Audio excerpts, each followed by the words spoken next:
It's the Chin Checkers podcast, all about the fight game. With Mr. Get That Work and Hawk Von Dame. Grab your device of choice and tune in. You'll never know what topics gonna get it on the chin. Boxing, MMA, UFC as well. They discuss who got the win, who took the L, who won the belt, who pound for pound, who fell, who ready for war, who got next. Ring the bell.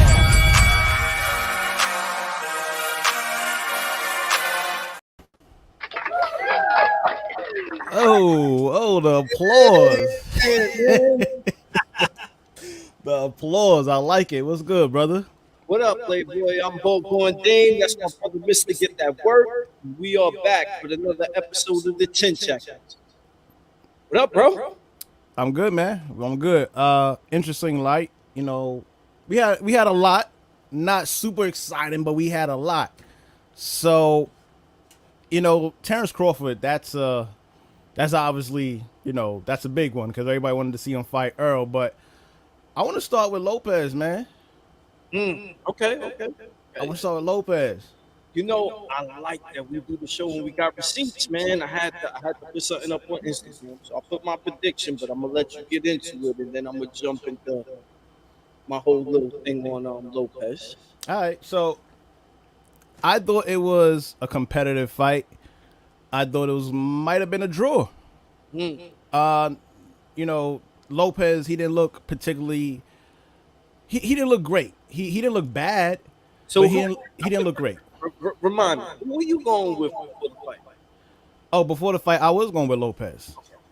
I didn't think Lopez would stop him. I didn't think he would stop him. I thought Martin was just like, you know, a really good boxer.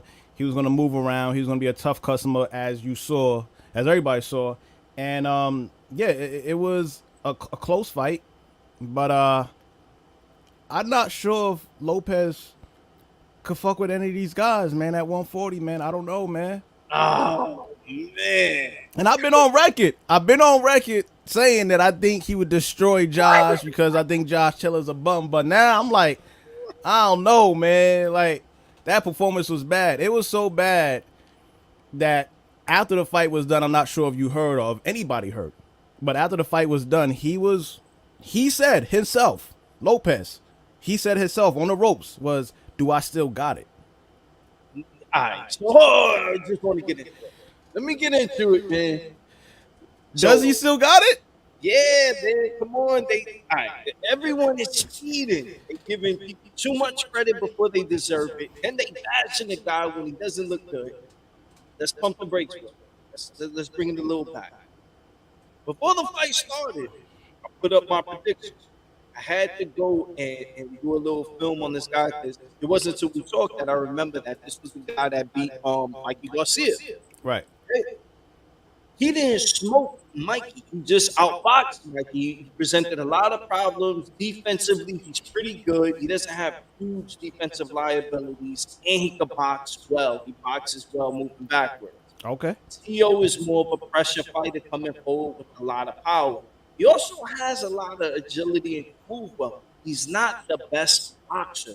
He's more of a boxer puncher. And not even a counter puncher. He's more of a boxer puncher. Catches you between your punches or when you don't have defensive responsibilities. You drop your hands a lot, stuff like that. I actually predicted the upset and thought Martin would beat him. Now, he didn't win. And I'm going to be honest, he didn't win. I thought he did well, but One of the major things that I saw when he fought Mikey was his motor.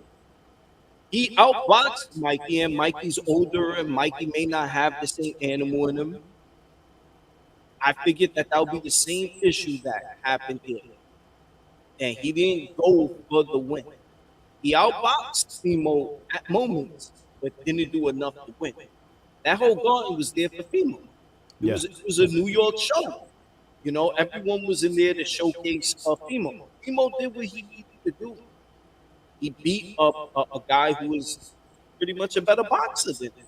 I don't know where the criticism is coming from because he didn't get the knockout. He got touched, he got up, and outboxed the guy. Outfought the guy, really, not outboxed. Yeah, I mean, I see what you're saying. The criticism just comes from him just looking one-dimensional, man. Like he looked like he didn't really have a good game plan. To me, he looked like maybe that was his top level. That was it. That was his speed, and that's concerning as a fan of Lopez. That's concerning because it's like you want to see him kicking into high gear, and make the adjustments and get the stoppage or just look more impressive. I just didn't think he looked impressive. That's all. I feel like he could have did more, and I think that maybe he didn't know how to do more. I agree with that. He kind of reminds me of Berenguer. Now he's better than Berenguer. Don't get it twisted. I'm not disrespecting him and putting him in the same breath as Berenguer. He's a world champion, and he beat a pound for pound guy in Lomachenko. So I'm not knocking him. What I'm saying is, at this point, you kind of know what you are, kind of know what your weaknesses are, and you got to work on your weaknesses. But then also, styles make fights. If you once you told me who he was, I was like, "Ooh, this is not a good fight for him." And I watched the film, and I was like, I'm betting the upset. Why? Because this guy's style is tailor-made for Fimo. Fimo is not a good jabber. He has a lot of liabilities. He got away with it at 135 because he had pop. When you move up the weight, you're not going to have the same pop and the same intimidation against those guys.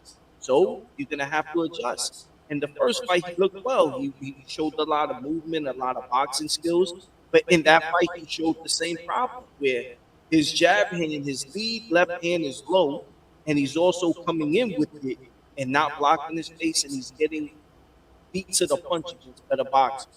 Or they step back and hit him because he's not bringing the hand.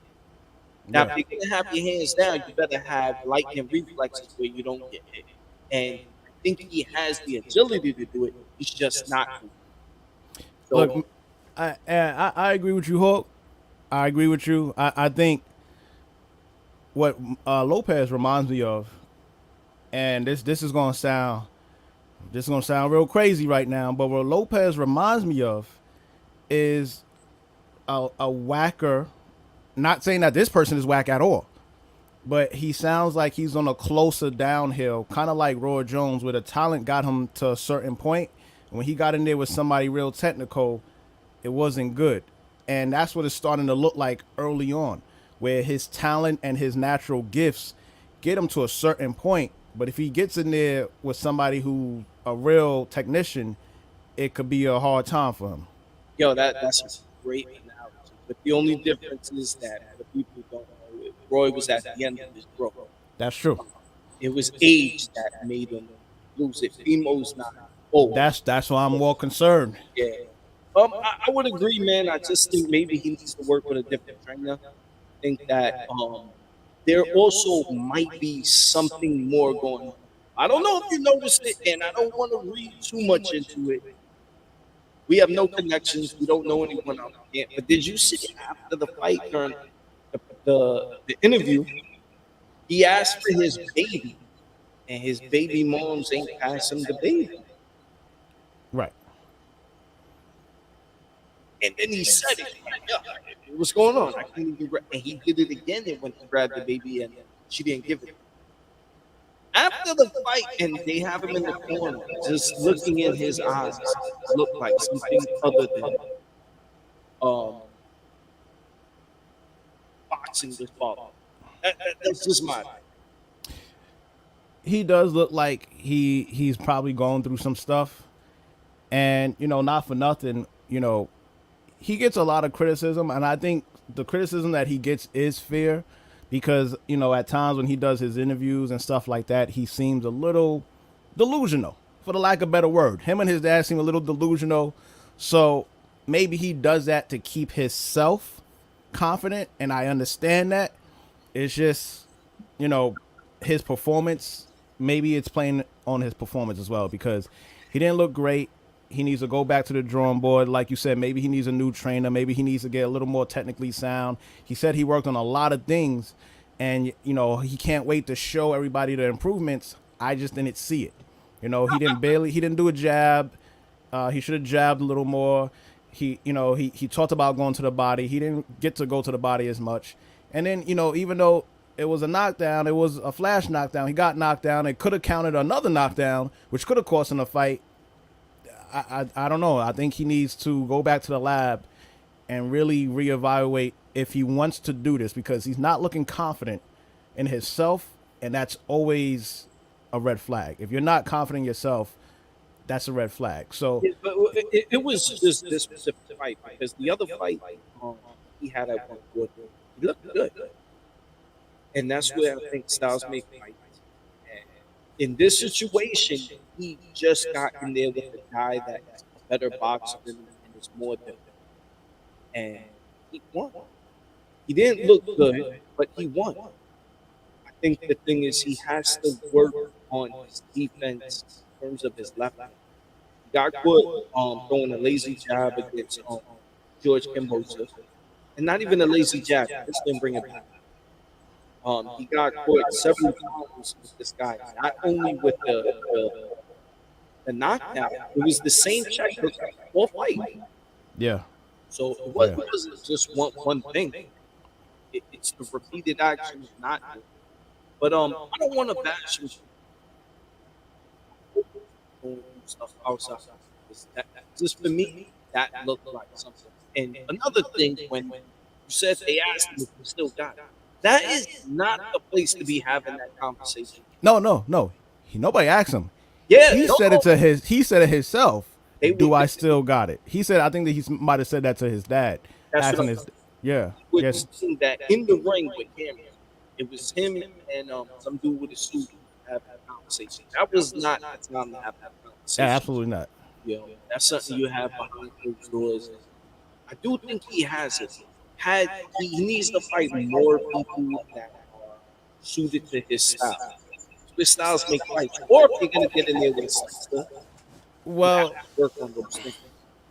I'm gonna say this. I don't know exactly what his style is. You know, I know you said, you don't think he's a great counterpuncher. You think he's all right. I think he needs to stick more to counterpunching. I think he's a pretty good counterpuncher because he has very quick hands.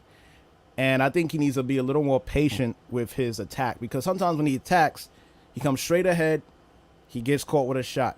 Same thing in the Kombosa fight. Came straight ahead, got caught with a shot. This fight came straight ahead, caught with a check right hook. I think he needs to use a little more angles when he attacks, even though he's quick and, he has stinging, power, and he needs to be a little more creative when he attacks. And I think he'll be all right if he does that, and just work on, if you're a counterpuncher and you're good at counterpunching because you got quick hands, stick with what you're good at. Counterpunch. You don't have to always go in there. Sometimes you got to be a little patient and, get the job done. It's mixed up. It was one round, I believe, like 6 rounds, something like that, 6 or 7 rounds, where he got a little more rhythm, a little more powerful. He looked better. He looked way better. And I think that you can't just do one thing. At this level, you can't just go with one thing that have weaknesses. People are going to expose it, or you're going to have to really be smart in who you pick. Last thing before I get off this topic. It was 10 rounds. Do you think this fight would have been different if it was 12 rounds? I was a little surprised that it was a 10-round fight. I think that was better for Martin. But he didn't, pull the trigger near the end, which a lot of guys, sometimes they feel a little comfortable and confident, and they need to get that out of their mind. Like, if you're the B-side, you need to, the last couple of rounds, you need to finish strong. This was a 10-round fight, not a 12-round fight. Do you think if it was a 12-round fight, it could have went a little different? I think the fight was him not doing enough. Bimo just being more aggressive, edging out those rounds. Yeah. That's basically what won on the fight, was aggression. I can't see Martin being anything more than a tough 18, because he doesn't have superior. And while he has good boxing ability, he doesn't have that inner stuff to go with. I gotta go. After you complain, you're not knowing the setting of where you're at. You in the garden against Emo. On ESPN, they're not going to give you the decision. You got to Yeah. put them out. I was surprised he got the decision against Mikey Garcia, even though Mikey wasn't doing anything himself. You know, it looked like that Mikey was just there. Right. And with that being the case, he didn't really whip out Mikey. So I think that's just his temperament, and it is what it is. But there were more stuff on the card, man. Did you see the Jared Anderson fight? Oh yeah, of course. You Of missed course. it. No, I saw that fight. Yeah. My man, he put him in like a semi coma, like he was thinking about going into a coma, like as he was falling, like he was falling down slow, like no. Thank God the ref saved him. Thank God. But that was a good fight. It was competitive. Anderson, you know, some like same thing. Got to settle down, a little more patient. Got caught with a couple of clean shots, but he took it well. He took it very well. He stayed composed. He came out in the next round and he composed himself and just placed his shots better. See, when you watch film, he got it, and if he doesn't clean that up, he's not going to win it. Yeah, he got to settle down. At top 1 level, he's not going to win because those guys will have enough one-punch power where those defensive liabilities that I'm talking about, like he throws a power left hand, he doesn't bring it back. Guy clean. Wow. Right. He took it, you know, he handled it. Against bigger guys, bigger punches, they're going to take it over. They're going to hit him. You know, these guys are young, man. They're young. They want to look impressive. He's 13-0 with 13 knockouts. Sometimes you get into that bag where you just want to look so impressive that you kind of get away from the game plan and forget some of the most essential things is being patient. Not every punch got to be a hard punch. Set people up more. And he got away from that. Tank talked about that too. Yeah. It was like that during the fights, he doesn't feel the pressure. The pressure he feels is when he gets to the corner, then he get the line. During them. Right. Not before the fight. He was like right when you in there, you get the crowd making noise and you're used to getting people out of there. And Jared is like, I don't think anyone's got past the first round against him. So I could understand the pressure of wanting to go out there. The thing was, he got caught clean. Yeah. He got caught clean, but his legs didn't buck. I'll give him that. He looked buzzed. They wobbled, man. Did they? He looked buzzed, but you know he held it together. Got a good chin. That was just Yeah. He kept getting hit with the same thing. So, I said he's next up.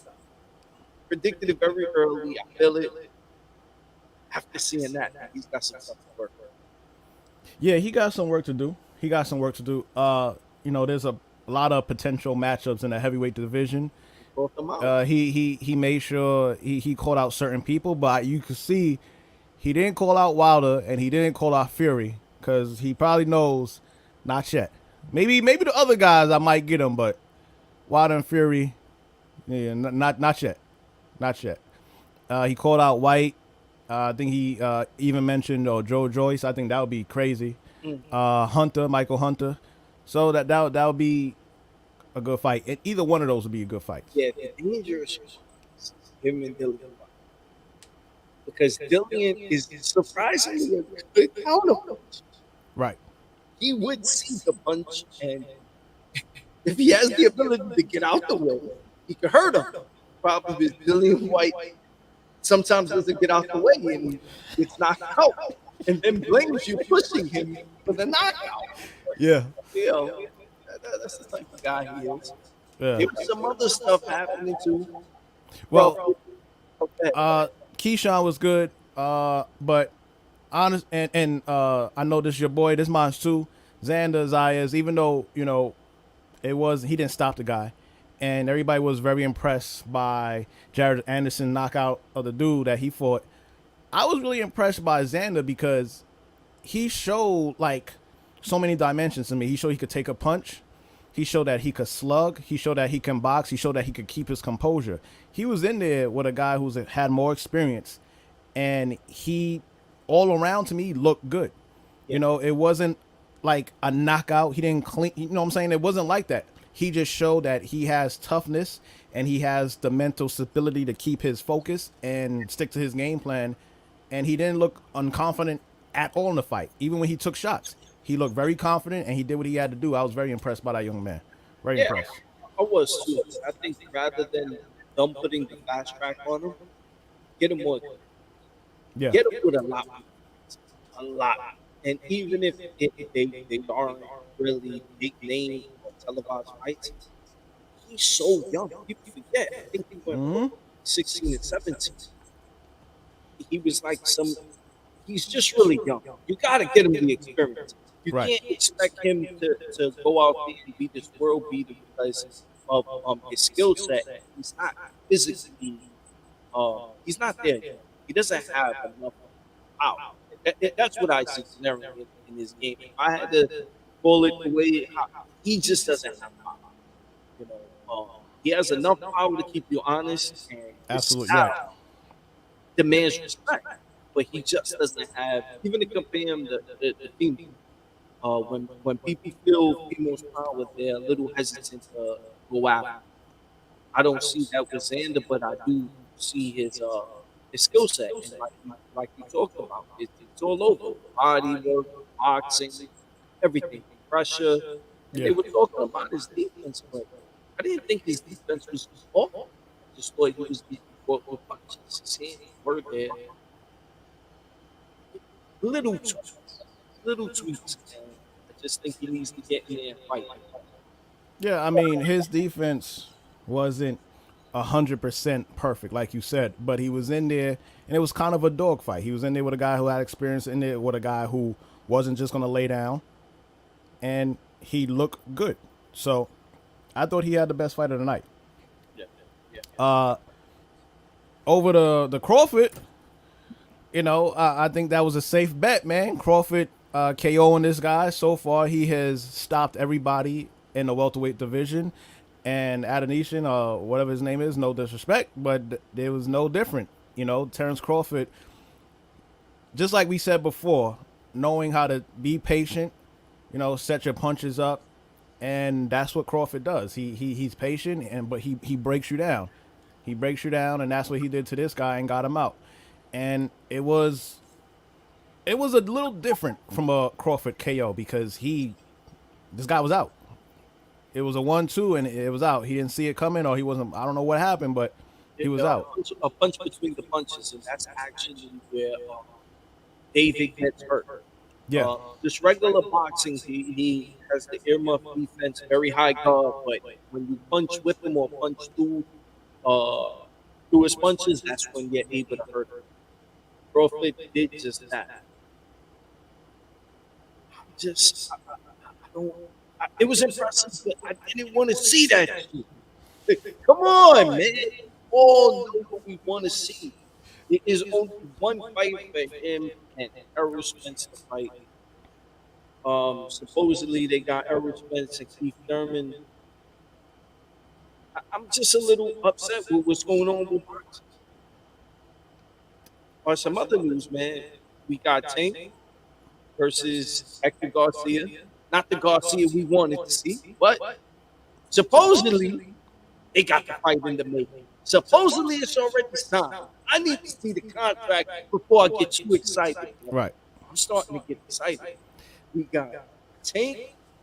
If he wins against Hector Garcia, we got to fight Ryan. See, Mr. Tip. Your boy, man. Yeah, my boy. You like both fighters? I like both fighters. And, you know, I see why a lot of people are giving Tank the edge in this fight against Ryan Garcia. And the reason why a lot of people are giving him the edge is because realistically, Tank has prepared to fight somebody like Garcia, Ryan Garcia. He's prepared. He fought somebody who was a boxer. He fought some people who are taller than him, much taller than him. So he is prepared. Now, versus Ryan Garcia really hasn't fought anybody similar to Tank. So I think that's why people give Tank the edge and the fact that Tank has power. I So, don't think has he fought anyone as dangerous as Tank. right, right. And that's why people give Tank the edge. I still think Garcia could pull it off, but it's gonna be a good fight. It's gonna be a good fight. I'm still gonna lean towards Garcia just because he's kind of underdog, and he's a little sharp. He's sharp with his punches. He's good at keeping you at the end of his punches and having power on it. Because whether he gets you with a body shot or he keeps you at the end of his punches, it stings. So he got power. He's got power Right. and size. His flaws are his defensive liabilities, his hand being down, but he got away with it through most of his career because of the fact that he's physically bigger than most fighters. Now, before we get into that, the Okay. reason, but hey, I agree with you. I just want to cut you off and say people who are about to cut ass on us and go in on us in the contract, apparently in the contract, there's a catch weight. It's not at 140. Tank wants Garcia to be at a catch weight, so somewhere around 136, 137. I kind of look at that like he knows Garcia is a big boy because, Tank is at 140. Why do you want it to catch weight? And I think he's trying to drain him a little bit. That's what it looks like. Mm-hmm. That's what it looks like to me. I could be wrong, but I think that's just strategic planning. I remember talking with a old pro fighter. He was probably had like 10 fights or something like that. But he used to explain to me a lot of these fights you lose before you even get in the ring. You lose in the contracts. That's why Mayweather used to always, always, cash cow the division. I'm picking your gloves. I'm picking the ring. I'm picking what type of eyeliner your girl could wear on that night. He made sure everything was in his face. Canelo has started to do the same thing. Now let's be honest, man. When you're the cash cow, and granted, he earned that, but let's be real. He demanded the shoelaces he wore. Everything was on his terms. Now, it could be that he does want to drain it. They were saying that Ryan's having trouble making that weight, so he moved up. I see it like this. This is a 50-50 fight. This is the closest thing we've had to a 50-50 super fight in a while. It's very close.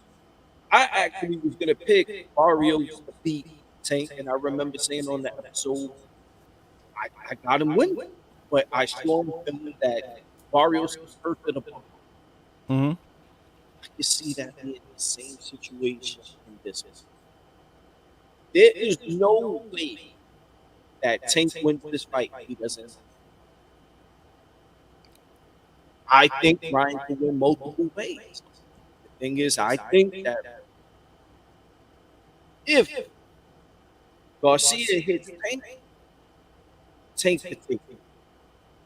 The roles reversed, I don't think they got it. So it's a very close fight, but I just think that physical advantage is leaning way too much towards Ryan Garcia. Now let me ask you this though. I see what you're saying. I kind of agree. Is Garcia the hardest puncher that Tank forced, in your opinion? Yeah. I think he's also the most skilled. Right. I think that Tank and Rolly, you got to think about Rolly. Even though Rolly's a clown, Rolly got popped, man. Rolly had Tank's respect in the first initial 2-3 rounds. Right. Tank had to respect his power. You know, one thing about Tank is people try to say he's a brawler or slugger. He's not. He's definitely not. A really skilled boxer. The thing is, his physical flaws make him come off that way where he'll leave his hands down and pressure a fighter and get caught a couple times, take 1 or 2, 3 punches just to make sure he lands his one. Get you with a counter. Nice counter. He wasn't doing that. Bro. He actually had the box rolling. He had the box screws. And in this situation, it's going to be the same thing. He's going to box against Ryan Garcia. It's not going to be him brawling. It's going to be a skilled version of his nickname's Tank. Now, like sniping with bombs. See, and that's the crazy thing. He probably can't just run in there, obviously, against Garcia. Like you said, he's going to have to be, skillful and mindful and stuff like that. Can he outbox Garcia? Giving the height difference, the reach difference, can he outbox him? No. Or does he have to go in there and pressure him and try to stop him? It's going to be pressure, but it isn't the style like Isaac Cruz, the pit.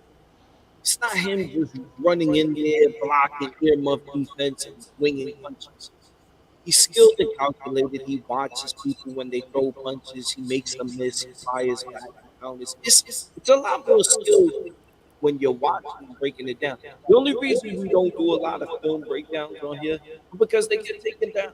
Right now we're live, but most of the time when we do film breakdown, it takes us forever to get good video, to edit it up, and then we put 5 fucking minutes and YouTube goes, well, nah, get that out of here. No. Get that shit out of here. Same thing with our last episode. Right. Our numbers, man, it's crazy. I feel like Illuminati or something's going on right now, man. Shadow band, baby. Yeah, man. You would think they on some Kanye West shit talking about his religion. I don't know. But no, it is, to get back to it, it is going to be an interesting fight. But first, Tank got to get past the other Garcia, and he's not a pushover either. He's very good. He technical, very confident, has decent power. You've seen him put down Chris Colbert, and this is going to be a hard fight for Tank. But again, the reason why a lot of people edge it out for Tank is because realistically, the fights that Tank had, his previous opponents, he is preparing to fight somebody of Ryan Garcia's stature and skill and all that. So Tank is more prepared. He's more prepared. All right, let's fight with Hector Garcia. Let's not make it out to be more than it is. Garcia's a tough fight. Absolutely. But that's not a 135 fight. I believe he's champion at 130. So, yeah, he's got top. And respect, I like Hector Garcia. I follow him, and he's actually very interactive. So, to me, cool guy. But he's moving up in weight to fight the biggest puncher of him. And he has some skills, but he does have some skills in some boxing, but he does have liabilities on defense. You cannot have liabilities on defense like that. It only takes one. And he's fighting a smaller guy. Remember when he fought the other little guy, Santa Cruz. Santa Cruz was whipping that. Yeah, for sure. When he got touched, he made the ESPN Fight of the Year. Knockout. I don't think Garcia is gonna slug or be too much on the inside with Tank. With Chris Colbert is a little different. You know what I'm saying? A lighter guy, lighter weight class, and not known for power. Tank, I don't think he's gonna fight Tank like that. I think it's gonna be more technical.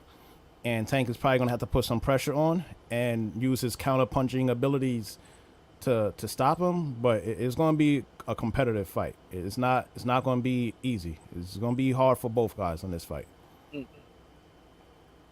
So, man, you also got some other fights coming up. You got anything? Oh, hold on. Shout out. Before we get out of here. My boy Joey just had his first amateur fight. Came up with the W. I don't even know his last name. Joey from Suffolk DAL, shout out to him. No Limit Marley, at No Limit Marley on Instagram.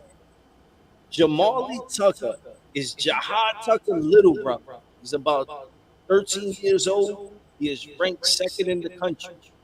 You heard it right, second in the country. And being the younger brother of Jahad Tucker, who's a beast, No Limit Marley went out to Texas, whipped ass, and won the what was it? I think the Texas Nationals, something Okay. like that. This kid is amazing. A small Purnell, Whitaker type, very slick. Um, but a lot of guys, if you don't watch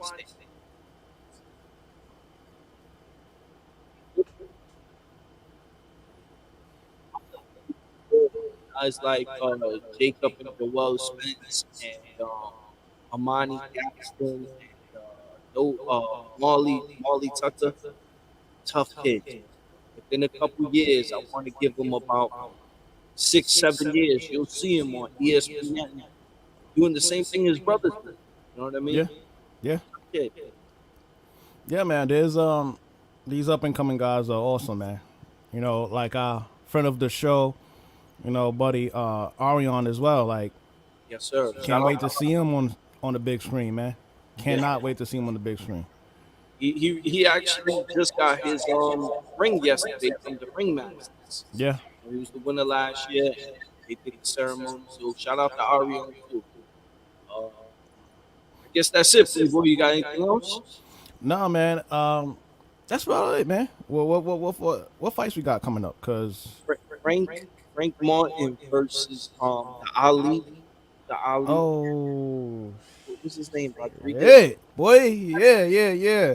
I like him, though, man. Yeah, Rivera, yeah. Rivera. Oh shit, Yeah. that's gonna be a good one, man.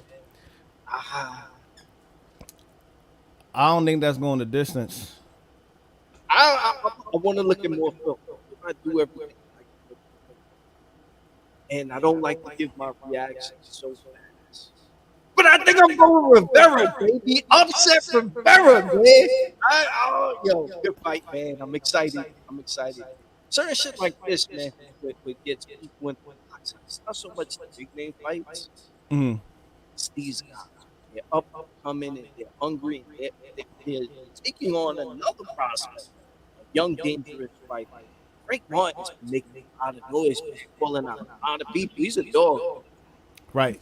And guys, I know maybe this names doesn't sound that familiar to you guys, but these are one of the fights where it's like it's a sleeper fight. Oh, It's a sleeper fight, but it's like a must-watch fight. It's kind of like the Lubin and Fendora, exactly. Ooh. This is a sleeper fight. Rivera and Martin. Y'all gotta watch this fight. It's going to be great. It's one of those fights, guys. Yeah. One of those fights. See, when you know the sport, you know these ones. Yeah. Styles make fights, and two young guys that have to win. They have to win. Losers don't kill your career. I don't want to say that, but they do derail you, especially when you're on the rise. It definitely is a setback. So two young kids going at it. Mm-hmm. This is it, man. This is going to be a great fight right here, man. We'll break that down too. This was actually our first time ever being on Twitch, man. So if you're new to Twitch, I'm not so much into Twitch, but you know, we're learning. I'm learning. I'm trying to figure this out. You know, my man, Mr. Get That Work over here, be putting the beating on y'all and Call of Duty, man. Yeah. You already know. Yeah, man. So, yo, subscribe to the show if you want to come on here and talk some shit. You know, air him out. You can bust his ass Call of Duty. We with that. Definitely not. Yeah. Definitely not. So we're chin _checkers with a Z at the end on Twitch. Follow us on YouTube if you ever want to join us. Got a comment on the YouTube channel. Go to our YouTube, subscribe, and comment in that chat if you want to join us. If you comment on Twitch, Instagram, or Facebook, we can't see the comments. The only comments we're able to see in the chat is through YouTube. But we appreciate all the support. We can't wait to have the Twitch fans jump in with us, and I guess that's it, man. Brother, I like it. Sounds good. Yeah, we got to go live. You know, that's some of our followers. Man. I'm with it. That's what you meant right there. I'm with the smoke, brother. All right, man. Later, everyone. Later.